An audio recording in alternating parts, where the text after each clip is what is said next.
Bonjour à tous, bienvenue sur IQ Invest, la chaîne des investisseurs qualité et des entreprises de qualité. Et aujourd'hui on se retrouve pour une nouvelle analyse et aujourd'hui on va attaquer donc le sujet Tesla. Tesla qui est une des 7 Magnificent 7. Sur ces 7 entreprises, donc les 7 plus grosses entreprises tech américaines, j'en ai déjà traité 3 sur la chaîne, à savoir Apple, Microsoft et Nvidia. Aujourd'hui on va s'attaquer à Tesla et je compte toutes les traiter, donc après il nous restera évidemment Google, Meta et Amazon, en sachant que ces 4 là, donc avec Tesla, ne versent pas de dividendes et c'est pour ça que j'ai mis pas mal de temps à m'y intéresser, mais on va revenir sur cette problématique un peu plus tard. D'autant que également par rapport à Tesla, c'est une entreprise dont on entend pas mal parler ces temps-ci, notamment parce qu'elle chute pas mal en bourse en ce moment, et on va voir tout ça, on va voir si Tesla est une entreprise de qualité et est-ce que c'est une entreprise sur laquelle je vais me positionner ou pas, donc surtout restez bien jusqu'à la fin de la vidéo pour connaître mon avis sur la société. Et comme d'habitude sur la chaîne, cette analyse sera découpée en 4 étapes. Premièrement, nous verrons la société Tesla et son business model. Ensuite, nous ferons une analyse quantitative de la société, puis une analyse fondamentale. Et enfin, nous terminerons par l'évaluation du prix pour savoir si elle est sur- ou sous-évaluée en ce moment.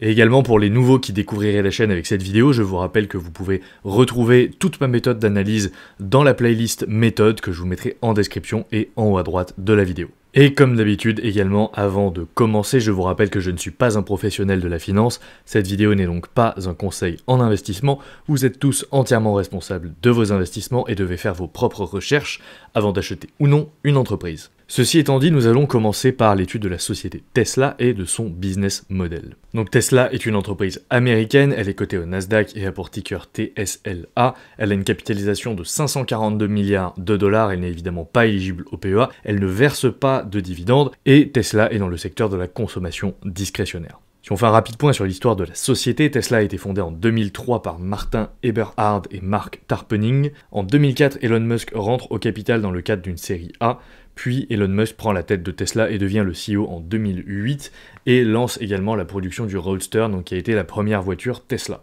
En 2010, Tesla fait son entrée à la bourse au Nasdaq. En 2012, elle arrête la production du Roadster et sort la Model S. En 2014 a lieu le lancement de l'autopilote Tesla qui a pas mal évolué depuis. En 2016, l'acquisition de SolarCity qui a permis à Tesla de se positionner sur le segment des panneaux solaires. En 2020, le lancement de la Model Y et depuis 2022, donc il y a eu pas mal d'expansions avec la création de plusieurs gigafactories et l'introduction de nouveaux modèles comme le Cybertruck ou encore les semi-remorques Tesla. Concernant la répartition des ventes par activité, on est à 93,8% sur l'automotive, donc tout ce qui va être voiture, et à 6,2% sur la génération d'énergie et le stockage. Donc on va revenir un peu plus en détail après sur ces segments. Concernant la répartition des ventes par région, on est à 46,7% aux États-Unis, 30,8% sur le reste du monde et 22,5% en Chine. Maintenant, pour faire un rapide point sur les segments, on retrouve le plus gros qui est l'automotive, donc là qui comprend toute la gamme de véhicules électriques Tesla, comme la Model S, Y ou 3, mais encore d'autres modèles comme le pick-up, le Cybertruck qui a fait beaucoup parler de lui, notamment puisqu'il est sorti récemment et a un design très atypique, et Tesla se positionne aussi sur le marché des poids lourds, avec par exemple son semi-remorque électrique qui est utilisé par pas mal d'entreprises aux États-Unis, mais notamment Pepsi, qui a remplacé une partie de sa flotte par ses semi-remorques électriques. Et il est important de noter que sur ce segment, Tesla propose aussi une vaste gamme d'accessoires autour des voitures, que ce soit des chargeurs, des banquettes, des accessoires pour l'intérieur, etc., même des jantes, ce qui crée une sorte d'écosystème Tesla, un peu à la manière de ce que peut faire Apple dans son écosystème. Sur le segment Energy Generation and Storage, ici on a 2 points. Le premier, c'est la vente de solutions de panneaux solaires pour la production d'énergie et de batteries pour le stockage à la maison avec les Powerwall. Donc ça permet aux particuliers de s'équiper en panneaux solaires et en batterie pour pouvoir recharger directement sa voiture Tesla à domicile et produire également un surplus d'électricité. Et également, il est important de noter le réseau de superchargeurs Tesla qui est présent aux US, en Europe, mais aussi en Chine et qui commence à être très développé. Et il est tellement développé d'ailleurs et performant qu'il est loué aux autres fabricants de véhicules électriques. Et enfin, on peut mentionner un rapide point sur la conduite autonome, puisque Tesla a fait d'énormes progrès dans la conduite autonome, depuis notamment qu'elle a changé sa stratégie, puisque avant ils essayaient de coder un logiciel, donc de prendre en compte un peu tous les cas d'usage et de coder des conditions pour chaque cas d'usage à la main. Donc ça, c'est une stratégie qu'ils ont abandonnée, et maintenant ils se tournent vers des modèles d'apprentissage vidéo par l'IA qui permettent d'avoir une plus grande flexibilité et surtout qui permettent d'ingérer beaucoup plus de données et d'apprendre des comportements utilisateurs plutôt que de vouloir prévoir tous les comportements à l'avance dans le code. Et d'ailleurs, je vous mettrai en lien une vidéo de Dorian ThinkFI, qui est un confrère youtubeur qui fait également des vidéos sur la bourse et qui a fait une vidéo très intéressante sur la conduite autonome de Tesla. Donc je vous la mettrai en description si ça vous intéresse et si vous avez envie de creuser un peu plus le sujet. Mais la conduite autonome aujourd'hui est un gros pari qui coûte cher en R&D, mais qui pourrait aussi positionner Tesla comme leader sur ce marché d'ici 2030 si cette technologie arrive à maturation. Donc on en est encore très loin, il faut aussi que la conduite autonome soit approuvée par les différentes régulations. On imagine que ça sera pas trop dur aux États-Unis, mais imaginez dans l'Union européenne pour faire approuver ce type de système, ça va être très très dur. Mais si Tesla arrive à produire des véhicules autonomes et notamment des robots taxis, ça pourrait lui rapporter d'énormes parts de marché. Maintenant, au niveau du management, on retrouve bien évidemment Elon Musk qui est au poste de CEO depuis 2008, Tom Zhu au poste de SVP, donc Senior Vice President Automotive, donc responsable de tout le segment automobile depuis 2023, et enfin Vaibhav Taneja qui est CFO depuis 2023. Concernant l'actionnariat, on retrouve évidemment une ligne très intéressante puisqu'on voit que Elon Musk possède environ 13% des parts de Tesla. Maintenant, passons à l'analyse quantitative de la société. Et pour commencer, on va voir la rentabilité, et là on voit qu'on a un ROCE sur la dernière année de 15,67, sur 5 ans de 15,17, et sur 10 ans un ROCE négatif à moins 0,8. Donc ça provient du fait que l'entreprise n'était pas rentable il y a encore quelques années, et du coup depuis les 5 dernières années, on a un ROCE plutôt moyen à 15%. Ensuite, au niveau des profits, là on a des marges qui sont assez mauvaises, hein, avec 18,25 de marge brute, 9,19 de marge opérationnelle, 15,5 de marge nette, et un pourcentage de dépenses en capex par rapport au résultat opérationnel de 67%, ce qui est très élevé, mais c'est tout à fait normal ici puisque Tesla opère dans le secteur de l'automobile et c'est un secteur dans lequel il y a de très faibles marges et beaucoup de capex forcément puisqu'il y a beaucoup d'usines de production. Et par contre, au niveau de la croissance, ici on est très bon avec une croissance sur la dernière année de 18,5%, sur les 5 dernières années de 30,3%, sur les 10 dernières années de 38%, et on a une prédictibilité de la croissance du chiffre d'affaires futur de 98%. Au niveau de la croissance des free cash flow, par contre, on a une croissance négative sur la dernière année à moins 42%, et on n'a pas de données pour les 5 et 10 dernières années, tout simplement parce que l'entreprise n'a pas été rentable. Au niveau du dividende, c'est très simple, on n'en a pas, donc Tesla ne verse pas de dividende. Et enfin, au niveau de la santé, elle a des dettes assez faibles, avec 0,65 de ratio dette sur EBITDA, et un payout ratio à 0%, forcément, puisqu'elle ne verse pas de dividende. Et d'ailleurs, petit point à mentionner ici sur la notation, j'ai décidé de ne pas changer la méthode de notation, et de ne pas prendre en compte le fait que l'entreprise ne verse pas de dividende.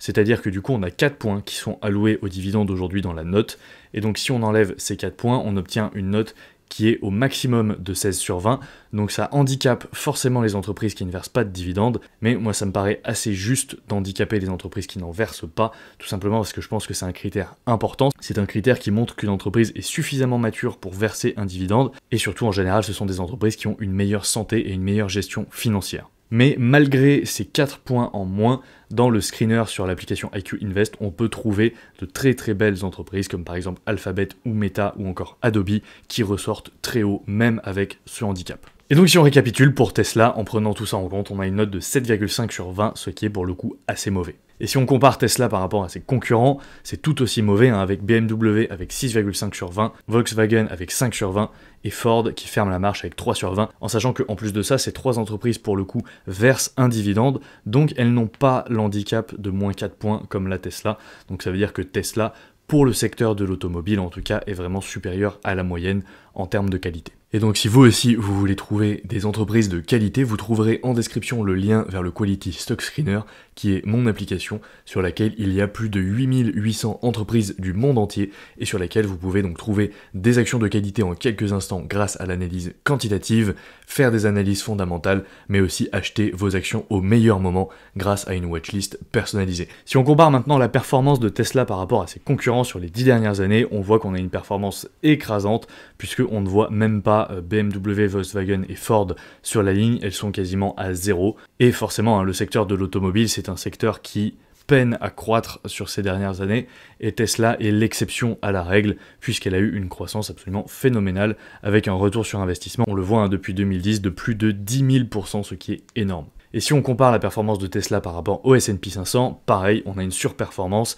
avec un rendement annualisé de 34%, soit une surperformance d'environ 22% par an par rapport au S&P 500. Maintenant, passons à l'analyse fondamentale de Tesla. Et on va commencer par les forces avec, en premier point, Elon Musk, qui est le CEO et qui est un CEO visionnaire, qui est très charismatique et qui a su propulser et guider Tesla sur ces 10 dernières années pour devenir l'entreprise qu'elle est et pour devenir aujourd'hui un des leaders sur les véhicules électriques. Également, Tesla est le leader aujourd'hui sur la conduite autonome, c'est l'entreprise la plus avancée et elle a fait d'énormes progrès grâce à son pivot sur l'IA. Le modèle Y, donc le SUV de Tesla, cartonne et est aujourd'hui le véhicule le plus vendu au monde en 2023, ce qui est énorme. La production de Tesla est totalement intégrée verticalement, ce qui permet de réduire les coûts, mais aussi à l'image d'Apple, ça permet de créer une sorte d'écosystème et d'enfermer les clients dans la marque Tesla. On a le réseau de superchargeurs Tesla qui est énorme et Tesla qui le loue carrément à ses concurrents. Et enfin, on a Tesla qui est aussi positionné sur le solaire, on l'a vu avec la production et le stockage de l'énergie via panneaux solaires.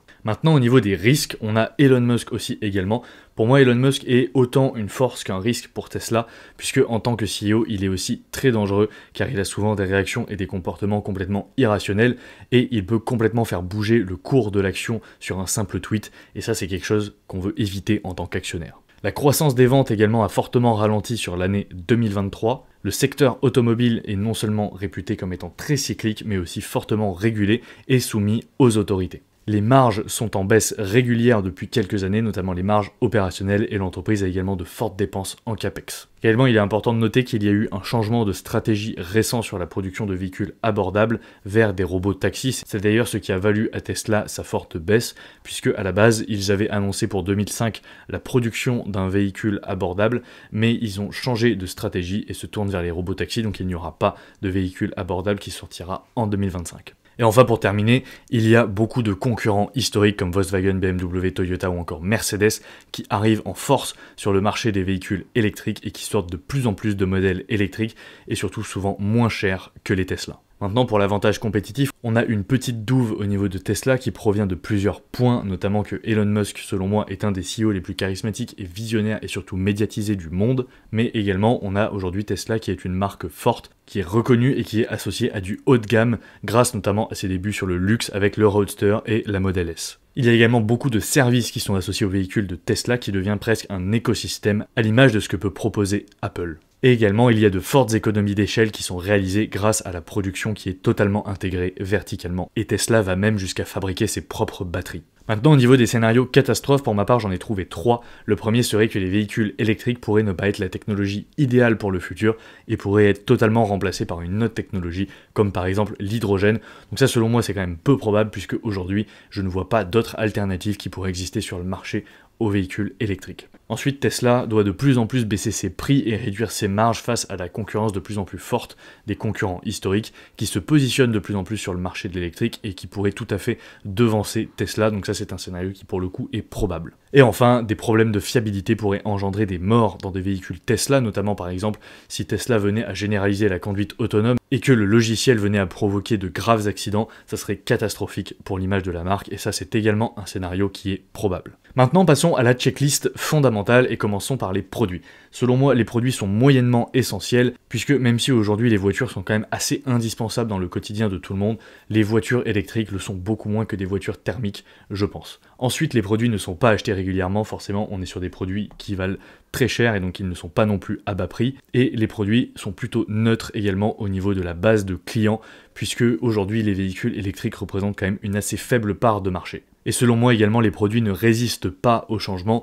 puisqu'il y a beaucoup de concurrence dans le milieu et on ne sait pas si Tesla va réussir à dominer le marché de l'électrique dans les 10 prochaines années ou pas. Au niveau du positionnement, par contre, l'entreprise est très appréciée par ses clients, elle est également unique de par son positionnement, son CEO, mais aussi sa vision. L'entreprise par contre n'est pas le leader sur le marché, c'est la marque chinoise BYD qui vend le plus de véhicules. L'entreprise est plutôt moyenne sur sa résistance à la concurrence, puisque on l'a vu, il y a beaucoup d'acteurs qui arrivent sur le marché et qui font baisser les marges de Tesla, et donc forcément Tesla ne possède pas non plus un fort pricing power, puisqu'elle a diminué ses marges sur les dernières années. Au niveau du management, selon moi, l'entreprise n'est pas facile à diriger puisqu'on est dans un secteur qui est très concurrentiel et qui est très complexe de par les régulations mais aussi la technologie. L'entreprise par contre a une bonne allocation du capital avec Morningstar qui lui attribue une note exemplaire. L'entreprise est focus sur la qualité de ses produits, puisqu'elle vend des produits haut de gamme, premium, et Tesla met beaucoup l'accent sur le développement et la R&D. Au niveau du management, j'ai mis une note de neutre, tout simplement, puisque même s'il y a des très bons points au niveau du management, et on le sait, Tesla a su très bien se développer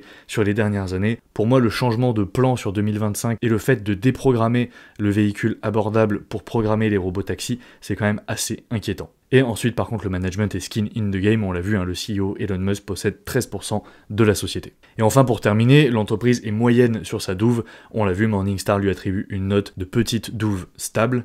L'entreprise opère dans un secteur qui est cyclique, puisque l'automobile est fortement cyclique. Par contre, l'entreprise a un fort potentiel de croissance et surtout elle évolue dans un marché en forte croissance puisque le marché des véhicules électriques pourrait représenter 40% de la vente totale des véhicules d'ici 2030. Et pour terminer, selon moi, l'entreprise n'est pas du tout orientée vers ses actionnaires, déjà parce qu'elle ne verse pas de dividendes, mais aussi parce qu'elle n'effectue pas de rachat d'actions, et même il y a une forte dilution des actionnaires sur les dernières années. Donc si on récapitule sur tous ces points, on obtient une note fondamentale de 9,5 sur 20. Et maintenant, on va passer à la dernière étape, l'étude de la valorisation. Et pour ça, on va commencer par le calcul de la Fair Value Estimate, donc du prix juste. Et pour ça, comme d'habitude, vous le savez, on se base sur 4 méthodes. Un discounted cash flow basé sur les earnings per share, qui nous donne un prix de 90$. Un discounted cash flow basé sur les free cash flow à 27$. La Fair Value de Morningstar à 195$. Et la Fair Value de Guru Focus à 386$.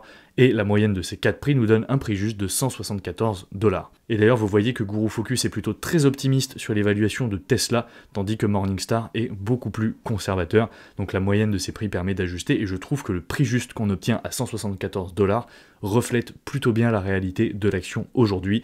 Et on a donc une légère sous-évaluation à moins 0,94%. Et maintenant, si on étudie un peu les PE, on a eu un PE historique sur les 10 dernières années de 109, ce qui est énorme. Tesla a toujours été beaucoup trop surévalué, et aujourd'hui on a un PE qui est à 40, ce qui est déjà beaucoup plus raisonnable, même si ça reste cher, et donc on a une différence entre le PE historique et le PE actuel de 63%. Et donc si on fait la moyenne de ces deux différences, on obtient une évaluation du prix d'environ moins 32%, ce qui nous indique que l'action serait sous-évaluée aujourd'hui. Et avant de conclure, je vous rappelle très rapidement que vous trouverez en description un lien pour ouvrir un PEA ou un compte titre chez les meilleurs courtiers du marché si vous n'en avez toujours pas ou si vous voulez tout simplement ouvrir un nouveau compte titre. Et maintenant, donc, pour conclure, selon moi, Tesla est une entreprise qui est insuffisante. Elle a des ratios qui sont insuffisants, des marges qui sont insuffisantes, un ROCE qui est assez moyen et une croissance des free cash flow qui est négative. Par contre, ce qui est important de noter, c'est qu'elle bat le S&P 500. Elle possède un petit moat, donc un petit avantage compétitif et des fondamentaux qui sont moyens.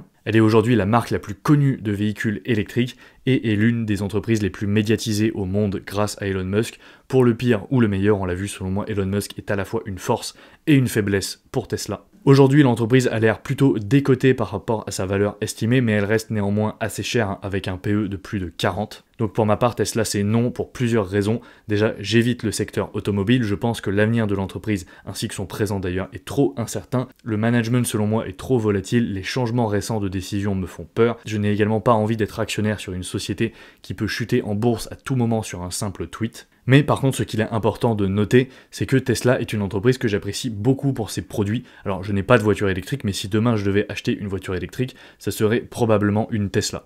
Donc au niveau des produits, j'aime beaucoup cette entreprise. Par contre, en tant qu'investisseur et actionnaire, pour moi, c'est non. Et également, donc petite mention, si vous ne l'avez pas vu, je vous invite à aller voir également la vidéo de Xavier Delmas, que je vous mettrai également en description, qui a fait très récemment une vidéo sur Tesla aussi, et qui est, je trouve, très complémentaire. Donc si vous voulez aller la voir, je vous la conseille fortement. Merci à tous de m'avoir écouté, merci à ceux qui sont restés jusqu'à la fin, n'oubliez pas de laisser un pouce bleu sous la vidéo, dites-moi en commentaire si vous investissez sur Tesla ou pas, et si vous investissez dessus, dites-moi pourquoi, quelles sont vos convictions sur l'entreprise, et comme d'habitude, évidemment, n'oubliez pas de vous abonner à la chaîne si ce n'est pas déjà fait, et d'aller me suivre sur Instagram @iq-invest.fr, et moi je vous dis à la prochaine pour une nouvelle vidéo, ciao.